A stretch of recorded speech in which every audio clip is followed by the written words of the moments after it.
Here's your KNDY weatherology forecast for northeast Kansas and southeast Nebraska. A red flag warning begins at noon today and remains in effect until 8 p.m. tonight. Ample sunshine expected today with daytime highs approaching 78. Clear skies tonight, lows around 41. High temperatures reach up to 63. Tomorrow, mainly sunny. I'm staff meteorologist Jennifer Wojcicki. Currently, it's 34 degrees.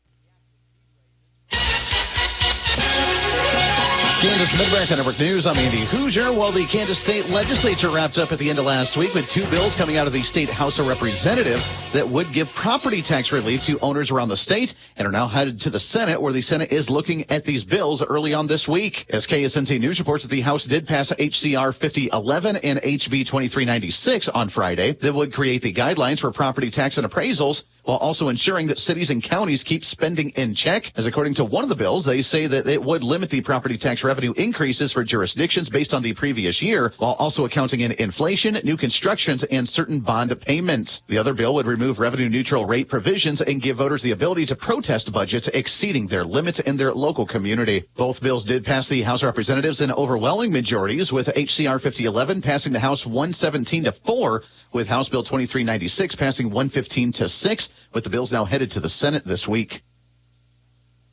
It's the March Make It Mine event at Midwest Kia. And this month, we're offering you up to $5,000 over MMR value for your trade-in to help you make the perfect new Kia yours today. That's right. Get top dollar for your trade and drive off in an all-new K4 sedan. Stand a little taller in a Kia Sportage or load up the family in the award-winning Kia Telluride. Any new Kia you choose will be backed by a best-in-class 10-year, 100,000-mile limited powertrain warranty with rebates as high as $10,000 and rates as low as 0% for 72 months. Midwest Kia is making history during the March Make It Mine event.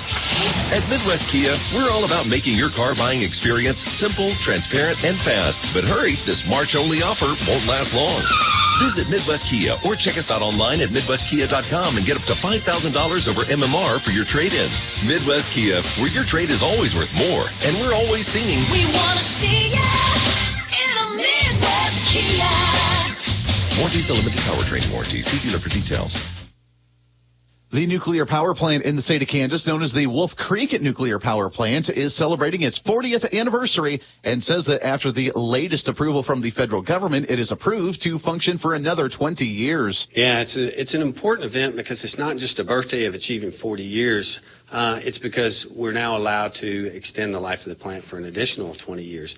Original life of the plant by license was 40 years, so we went through a process to get that extension. So that's a significant event, not just a birthday. So hopefully we'll go beyond the 60 years, but we're good for 2045 right now. That audio from WIBW, where they go on to talk about why the licensing expires at certain times. Yeah, so the premise behind the original 40-year license is you just simply have to set a time frame.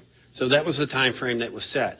But once that time frame is set, then it works its way into all your evaluations. So anytime you're factoring things of aging into it, you consider 40 years. Mid-America Network News. Ever wonder about the true cost of replacing your home and all its contents? Concerned about liability if someone gets injured on your property? It's time to address these crucial questions. At Blue Valley Insurance, we specialize in home protection. From theft and vandalism to fire and storms, we've got your back. Let's craft a personalized plan tailored to your unique needs. Visit us at Blue Valley Insurance in Lynn, Greenleaf, Hanover, or Marysville. Nebraska Mid-America Network News. I'm Andy Hoosier. Nebraska Governor Jim Pillen says that he is ready to vote on an issue today for Monday regarding of how the state awards electoral college votes for presidential races after multiple efforts fell short throughout the last few years, but the bill making its way through the legislature at the end of last week. As according to the Nebraska Examiner, it was an ongoing discussion on Thursday last week when Pillen took to social media, urging supporters to contact senators and legislators on government, military, and veterans affairs committees to advance legislative bill number 3 to the full legislature, where the bill would return the state to their previous system of awarding all 5 of the electoral college votes to the president of the winner for the statewide popular vote. According to the statement that Governor Pillen made on social media, he said passing the winner-take-all is a priority for President Donald Trump, and it is for me as well. and goes on to say that preventing the full legislature from giving it fair and open consideration is a concern. Mid-America Network News. Do you need assistance keeping your family warm this winter?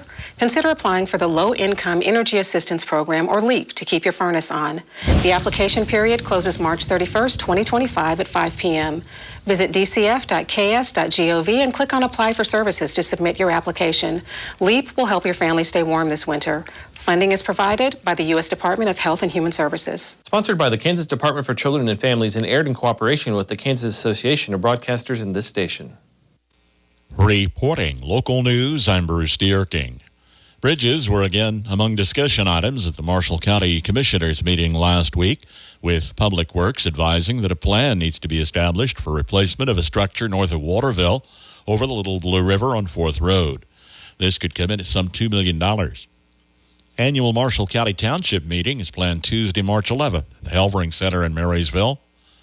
Washington County Commissioners met last week with representatives from Paragon International, an Australian firm that is contracted for hydrogen exploration with some 35,000 acres in southeast Washington and southwest Marshall counties currently under lease. Seismic testing could begin as early as next month. Those representatives are to meet with Marshall County Commissioners this week. Washington County Deputy Appraiser advised valuations were going out. Most would see little change year to year. It was noted the demand for rural houses remains strong, and some sales are coming in over ask and moving quickly due to limited supply. A new county coroner was contracted through the 12th Judicial District to replace the Warrens, whose retirement resignation was effective end of February. Commissioners moved forward approving a resolution for an establishment of an ambulance taxing district for Washington County. Nemaha County Commissioners agreed to install signs provided by the National Park Service indicating the route of the Pony Express and Oregon Trail through the county. No comments came forward at a public hearing regards establishing a new neighborhood revitalization program, which would take effect in April, running through March 2030. Language of the new plan is being finalized. Commissioners will consider joining the Kansas Natural Resource Coalition, who met with them and spoke of federal overreach and monitoring potential impact on Kansas counties. Consensus was to leave commissioner district lines in place as population shifts in Nemaha County have not been significant. Gage County Board of Supervisors took no action to approve or disapprove a request for consultant proposals for engaging in design, siting, and construction administrative services for a proposed multi-custody correctional facility. This will be on the March 19th agenda. A $548,000 project was approved unanimously for milling and replacement of blacktop on the Philly Southwest Overlay, with work to be completed by the 1st of June. 20 of 24 townships were represented at the annual meeting with supervisors. Concerns were expressed about cutting trees along roadways not being cut short enough and concerns with roads for the Cattleman's Ball. At the township meeting, Myron Doran spoke on bills being introduced in the legislature, the budget, transfers in and out, property tax credit, school property tax credit. He indicated they would not likely see much property tax relief in the near future. Judith Schneider, age 81, of Lynn, passed away Wednesday. Funeral Mass Tuesday, 10:30 at St. Augustine Catholic Church in Washington. Private burial at Strang, Nebraska Harmony Cemetery. Visitation Monday 1 until 6. Family will see friends Monday from 4 until 6, with the rosary at 6 at the Ward Funeral Home in Washington, in charge of arrangements for Judith Schneider. Reva J. Dieters, age 87, of Seneca, passed away March 6th. Massive Christian burial Tuesday 10:30 at the Sacred Heart Catholic Church in Baileyville. Burial in the church cemetery. Rosaries Monday at 2 and again at 7 p.m. at the Lauer Funeral Home of Seneca, in charge of arrangements for Reva Dieters. Ivan L. Wink, age 85, of Blue Rapids, passed away Saturday. Massive Christian burial Thursday 10 a.m. at St. Monica St. Elizabeth Catholic Church, Blue Rapids. Burial in the Sweet Creek Cemetery. Rosary Wednesday evening at 7 at the church. Visitation before the rosary from 6 until 7 p.m. with the Christy Anders Funeral Home, in charge of arrangements for Ivan Wink. Agriculture. Our country was built on it. Our children are fed by it. No one quite understands the unique needs of the farmer like United Bank and Trust.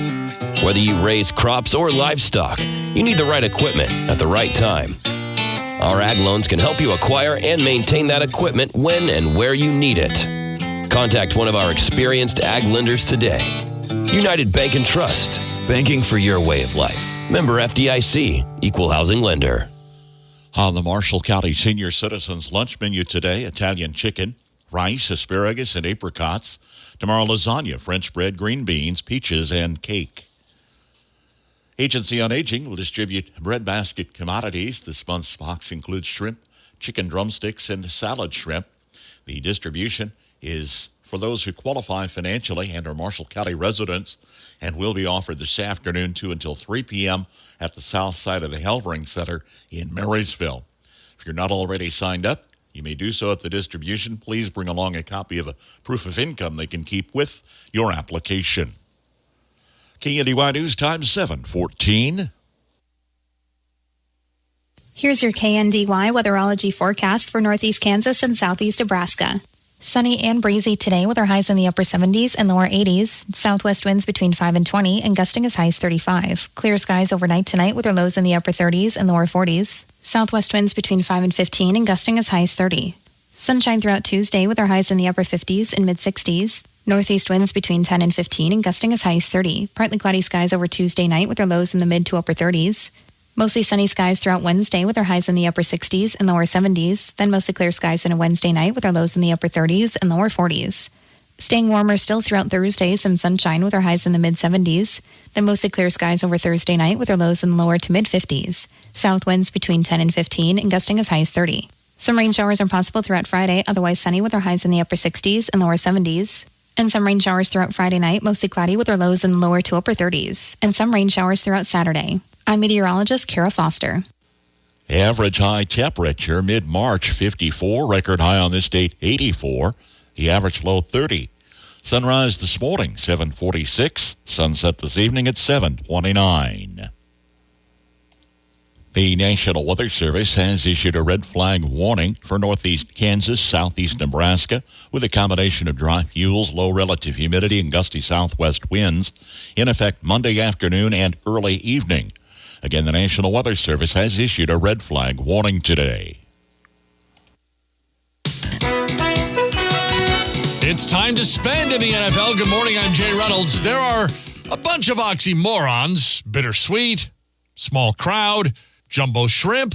This is the week where the NFL gives us legal tampering. But yesterday we learned number of key moves. Bills release Von Miller and extend Josh Allen to the tune of $250 million guaranteed. Myles Garrett will stay in Cleveland. The Browns giving him a record 4-year extension. He becomes the highest paid non-quarterback in NFL history. This for a guy who asked for a trade. The perception coming from Garrett was that, hey, they're not good enough to win, and I want to be out and go to a contender. Well, the Browns feel like they still have pieces. I don't look at the Browns as a tear-down situation. I feel like they're still... Right, and now they have one of the best players in the league back in the fold. I don't see them as, a 3-win team again. ESPN's Jeremy Fowler. Also in the division, the Steelers had a wide receiver. They get DK Metcalf in a trade with Seattle. College hoops championship Sunday for the women. South Carolina wins the SEC tournament 64-45 over top-ranked Texas. Longhorns just 6 points in the second quarter. After losing to them twice during the season, UCLA finally beats USC. They win the Big Ten. Duke beats NC State to capture the ACC tournament. Big 12 goes to TCU, which beats Baylor. And they go to the NCAA tournament for the first time since 2010. Men's side, Drake wins the Missouri Valley Conference, and they become the first D1 team to 30 wins this season. Lipscomb wins the Atlantic Sun, earning their second ever NCAA tournament berth. High Point goes to its first. They beat Winthrop to win the Big South. NBA, Cavaliers beat the Bucks and extend their win streak to 14 straight. Shai Gilgeous-Alexander, a 40-point game as the Thunder beat the Nuggets 127-103. Clippers 17 from Kawhi Leonard, including a game-winning buzzer beater as they beat the Kings. Mavs lose to the Suns, 5 straight losses for Dallas. On the ice, Capitals beat the Kraken. Alex Ovechkin scores. He's now 9 goals shy of the record.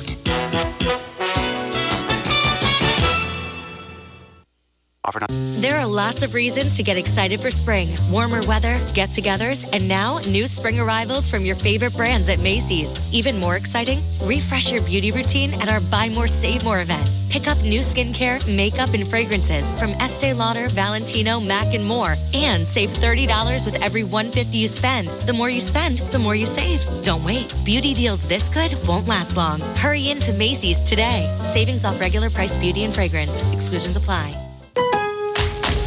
At Lowe's, our members get more. With the MyLowe's Rewards programs, you can shop member-only deals for your home and business every week. Plus, members earn points on eligible purchases. So what are you waiting for? Join for free today. Lowe's, we help, you save. Loyalty program subject to terms and conditions. Details at lowes.com/terms. Subject to change. Free standard shipping not available in Alaska and Hawaii. Exclusions and more terms apply. 9 Twin Valley League teams advanced to state. Saturday night wins for Hanover boys over previously undefeated Logan Palco 56-51. The Axtell boys advanced with a 76-58 win over St. John's Tipton in 1A Division II. Frankfort boys take Blue Valley 44-36 to advance in 1A Division I, with Clifton Clyde over Burlingame 54-50. Valley Heights Lady Mustangs advance with a 52-36 win over KC Christian, and Donovan West wins over Wabaunsee 39-35. On Friday, Hanover girls advance with a win over Axtell 46-25, and Lynn took St. John's Tipton 52-35, while Centralia beat Clifton Clyde 54-34. From ABC News, Wall Street now. Stock futures point to a lower opening amid concerns about the strength of the economy and worries over trade wars around the world. Also weighing on traders is China's Consumer Price Index, which has fallen at its fastest clip in more than a year. On Friday, stocks ended a very bad week with a winning session. The Dow Jones gained 223 points. The S&P gained back 0.5% of its lost ground. The Nasdaq Composite went into the weekend with a 0.7% gain. President Trump over the weekend dismissed concerns that his tariffs could have an impact on American businesses. When he was asked if he thinks there could be a recession this year, he didn't rule it out, but said this is, in his words, a period of transition. A week from today is the wearing of the green, but Krispy Kreme is getting into the St. Patrick's spirit early. It's rolling out a lineup of donuts inspired by the holiday, including the Pot of Gold, a glazed donut dipped in caramel and topped with gold sprinkles. Jim Ryan, ABC News. Good Monday morning. I'm your farm broadcaster, Sam Speck, with your latest agricultural news here on the Mid-America Ag Network.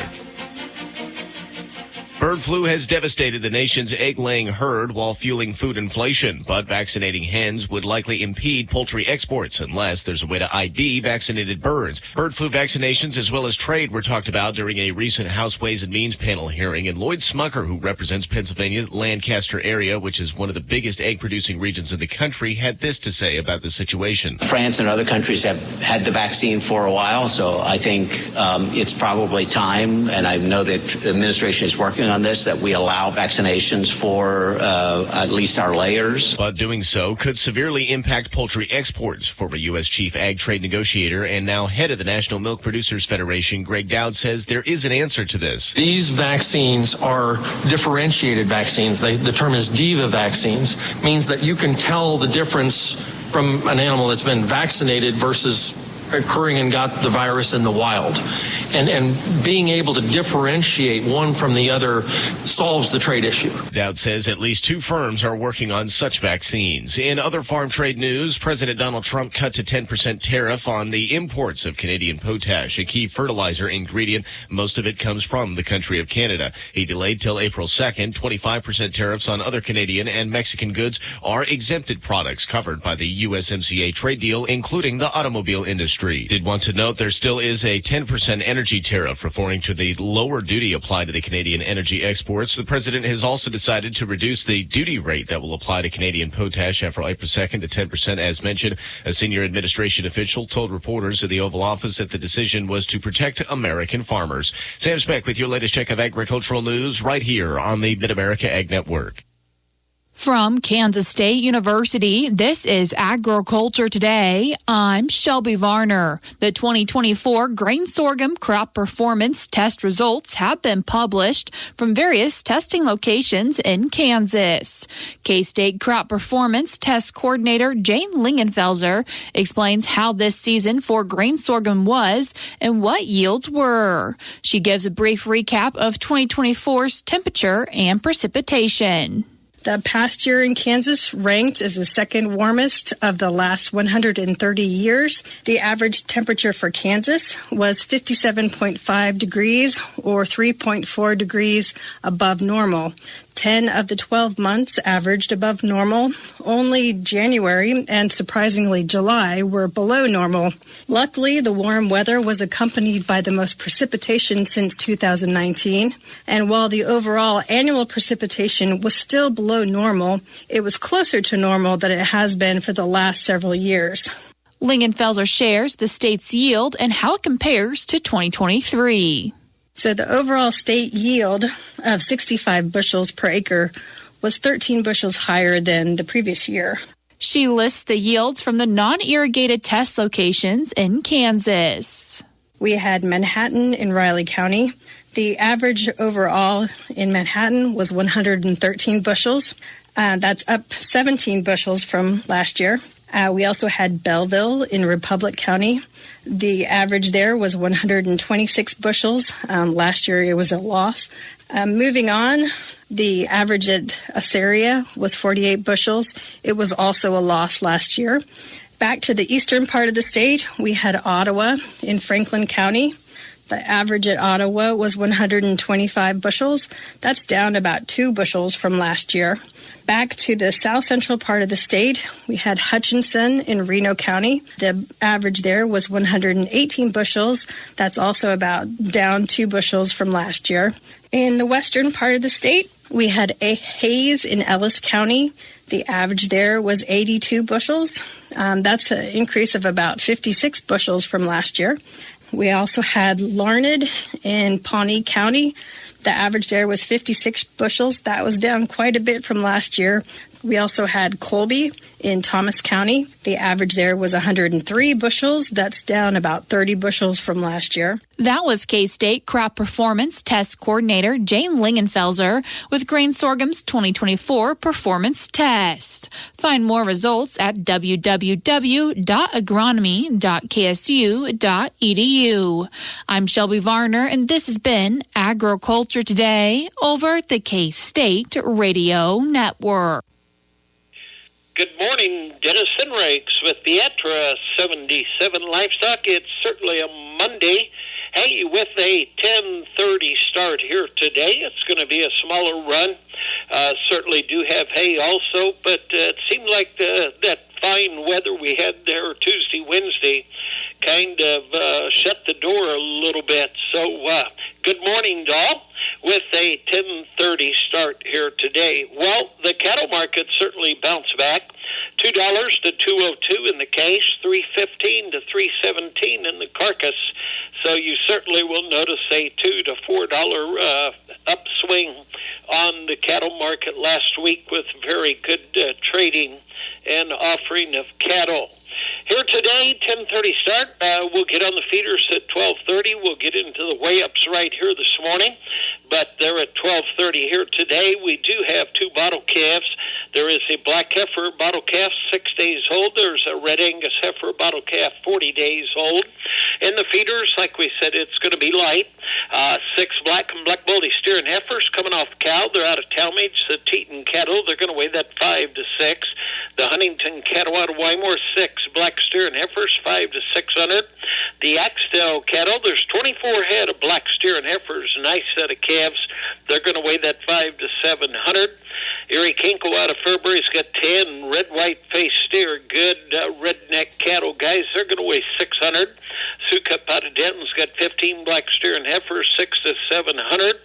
Vach out of Nebraska City, 12 black and red bull and heifers are going to weigh 3 to 800, and certainly have numerous of those 1, 2, 3, 4s type deal guys of all weights of cattle. So we'll catch certainly some more here this morning in the nice weather, but it will be a smaller run, and we'll get on the feeders at 12:30. In the hay department, certainly got a nice run of square bales, 588. In the big rounds, 346. The second cut alfalfa, there's 176. In the third cut, 125. We do, again, have that really nice fourth cut, 30 bales. In the Prairie, good stuff. There's some native Prairie. There's certainly Prairie. 72 bales, brome 68, grass 67. In the straw department, 50. In the big rounds, there's 30. First cut. In the second cut, there is 41. Third cut, there is 11. Some round alfalfa mix, there is 12. In the round native Prairie, there's 10 bales. In the other Prairie department, there's a total of 46. In the brome, 28. In the brome Prairie, 32. In the grass department, there is 70. Round rye, there is 8. In the corn stalks, there's white corn stalks of 9. The other corn stalks are 16. In the round CRP, there is 22. Now, that'll be at 12 o'clock noon on the hay department. On the inside, we'll start on the feeders at 12:30. Certainly want to bring up the March 20th cow-calf bred cow sale. That's 11 o'clock, folks. Right now, there is 35 of those first calf black families. Certainly everything in the world done to them in the cow department. On the families, there's 35 at 4 to 8-year-olds. There's another 20 at that 7 to 8-year-old families, and there's 35 to 40 of those running age-bred cows, and that will be on March 20th. So thanks for the business. Certainly give us a call. Alicia, Rick, Denny, Brian, Ryan, Slim, the whole crew. We certainly do appreciate your livestock. Give us a call, 223-3571. As you know, the way we go, you certainly can go online for all the markets, consignments, hay sales, the auctioneers, or turn on the video at Bietra77.net. It's 7:30 from KNDY and 33 degrees this hour. Could be nearly a 50-degree temperature swing today as highs approach 80 on our warmest readings of the week, although well into the 70s expected through Friday. Red flag warning today, dry conditions, gusty winds, no burn permits out. Red flag warning issued from noon until 8 p.m. today for all of northeast Kansas, southeast Nebraska. This weekend's clock change has some of us out of sorts today. We will share a simple remedy that might help on the Old Farmer's Almanac Radio Report. If you're a farmer or rancher, chances are you've thought about joining Kansas Farm Bureau. So what's stopping you? Your membership means you have a seat at the table when it comes to the issues that affect your farm. Things like trade, taxes, water, and regulations. The state's largest farm advocacy organization brings your message to policy decision makers at the county, state, and national level. The voice of agriculture becomes your voice and fights for Kansas farmers and ranchers.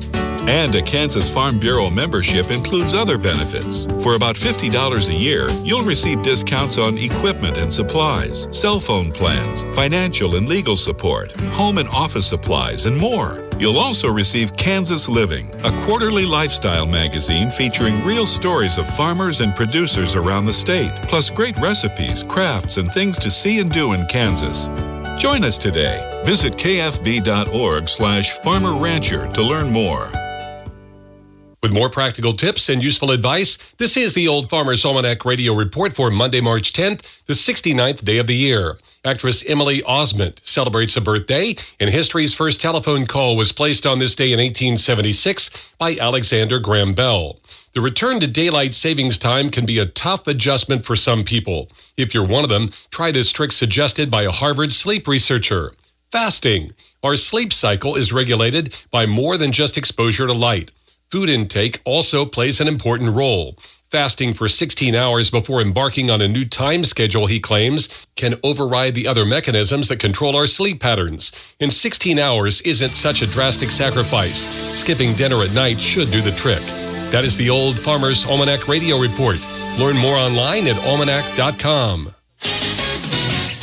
I'm Tim Speck with your latest Mid-America Sports Network update. As it was Tulsa playing the role of spoiler on Senior Day, downing Wichita State men's basketball 73-63 yesterday in the regular season finale inside Charles Koch Arena. Wichita State finishes the season 18-13, 8-10 in American Conference play. Hadn't lost on Senior Day since 2018 and hadn't lost to Tulsa at home since 2001. Both of those streaks came to an end. Before the game, Wichita State recognized 8 seniors. Their next game will be in the American Athletic Conference tournament. Coming up later this week, they will kick it off against South Florida, 11:30 a.m. tip-off on Thursday. Senior night for KU men's basketball also in action over the weekend, and Hunter Dickinson matched a career high with 33 points to lead Kansas past number 24 Arizona 83-76 back on Saturday. Up next, they will wait for their opponent for the second round of the Big 12 tournament. They'll play guaranteed on Wednesday. Speaking of Big 12 tournament play, the men's basketball team for Kansas State also will play tomorrow. They'll face 15-seed Arizona State at 6 p.m. Class 1A Division II Sub-State Championship wrapped up on a Saturday night from Tuskegee, Kansas, with boys action. In our first contest, it was 4th-seeded Hanover taking down top-seeded and undefeated Logan Palco 56-51 in an instant classic. A top-5 scorer in the state of Kansas, Rhett Katz, pitched in 25 for his Trojans, but it wasn't enough as the Hanover Wildcats, behind 22 points from Braylon Mine, handed Logan Palco their first loss of the season and give the Hanover boys a trip to state for the first time in 3 years and their third trip in 5 under head coach Corey Jensen. Again, that final score, Hanover 56, Logan Palco 51. In our second broadcast of the night, it was the Axel boys showing the TVL dominance as they handled St. John's Tipton 76-58. The Eagles led 39-18 at half, led by Logan Sandman with 19 points, Colin Shaughnessy with 17, Brandon Schmelsley with 16, and 11 for Eli Brockschman, as it was a balanced attack for the Axel boys as they move on to 21-1 on the season and punch their third straight ticket to a state tournament appearance, with action starting next week live from Colby. Again, Axel boys beat St. John's Tipton 76-58 in our second game, while Hanover stopped Logan Palco 56-51 in our first. Reporting from Tuskegee, Kansas, for KNDY Radio, I am Max Blasky. Marysville Lady Bulldogs season came to an end at second seed Halstead in the Sub-State Championships Friday. Marysville up 6-5 at the end of 8, trailed by 2 at the half, but Marysville was scoreless from the field in the second half as Halstead rolled 17-1 in the third quarter and 10-6 down the stretch for a double-digit 42 third 20 win. Halstead led by Jody Schroeder. Sophomore starter had 17 points, scattered 4 trays as their offense came alive largely in the second half. She was the only player for either team in double figures as Marysville was led by Lindsey Dressman with a field goal and 4 of 4 free throws for 6 points. Lady Bulldogs finished their season 11-12. One win improved from last year. Halstead advances to the 3A state tournament at 21-1. 42-20, Halstead beats Marysville. Girls 3A Friday. Reporting for KNDY Sports, I'm Bruce Bierke. In girls 1A Division II Sub-State Championship action on a Friday night from Tuskegee, Kansas, it was the Hanover Wildcats and the Lynn Bulldogs punching their ticket to a state championship run out at Colby next week. In our first contest of the night, Hanover ran away from Axel 46-25, led by Anna Juneman's 25 points. Hanover led 25-14 at half and never looked back as the Wildcats got a hold of the Eagles for the second time this season. Final score 46-25 as Lynn punches their 4th straight ticket out to the Class 1A Division II championship round. In our second contest of the night, it was the Lynn Lady Bulldogs punching their first ticket to state since the 2008 season. Lynn led 26-16 at half, finished at 52-35 over Beloit St. John's Tipton Lady Blue Jays. Linnell Gingler for the Blue Jays had 17 points, but it was all Lynn in the final quarters. They outscored the Lady Blue Jays 19-12 in that fourth and final stanza, led by Gretchen Bott in the contest with 17 points as Lynn girls punched their first ticket out the state since 2008 with a 52-35 win over St. John's Tipton Blue Jays. Reporting for KNDY Radio, this is Max Blasky. 9 Twin Valley League teams advanced to state. Saturday night wins for Hanover boys over previously undefeated Logan Palco 56-51. The Axtell boys advanced with a 76-58 win over St. John's Tipton in 1A Division II. Frankfort boys take Blue Valley 44-36 to advance in 1A Division I, with Clifton Clyde over Burlingame 54-50. Valley Heights Lady Mustangs advance with a 52-36 win over KC Christian, and Donovan West wins over Wabaunsee 39-35. On Friday, Hanover girls advanced with a win over Axtell 46-25, and Lynn took St. John's Tipton 52-35, while Centralia beat Clifton Clyde 54-34.